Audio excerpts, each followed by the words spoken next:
ka ufite brain akenshi kare bashaka bazanuke nta muhungu urongorwa ufite brain ariko umukobwa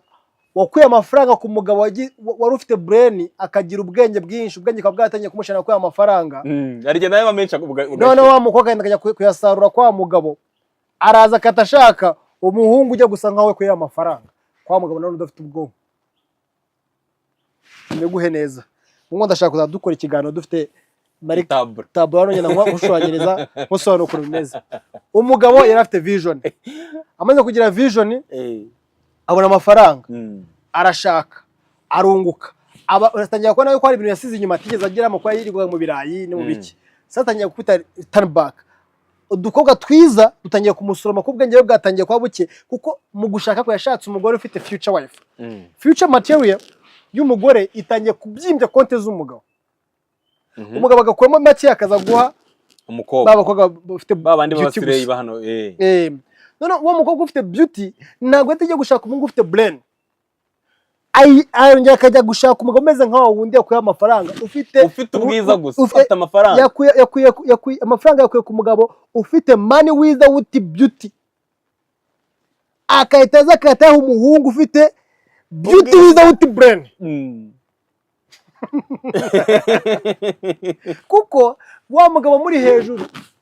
nta ifesi yari muri hejuru yashakaga hari indi ya nyayo hari dream nyayo iri muri gym hari dream face afite yo dream face neta nawe ajya gushaka ate face ngaka atayishyura uri umuntu ukunda umuntu ukunda sabe aza bari kuri ya gahunda circumstance abantu barayumva ayira yimereye nabi urumva ubona arahagaze arebye umugore arasetse akwise agaseko ati bege cyane ndi kumwe nacyo hose mugane kuzamubona yamwishimiye cyane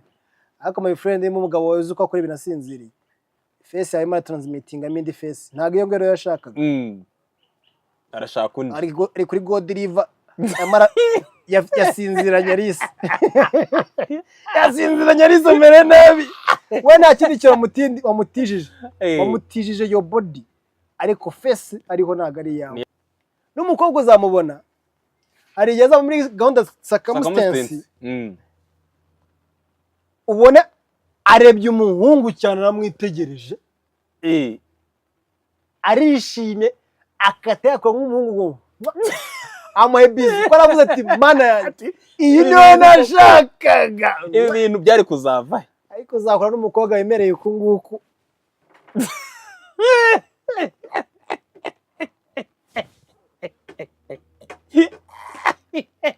ikintu kizagufasha nuko uzamusoma hano gusa ariko ahangaha ntabwo uzigera uhagera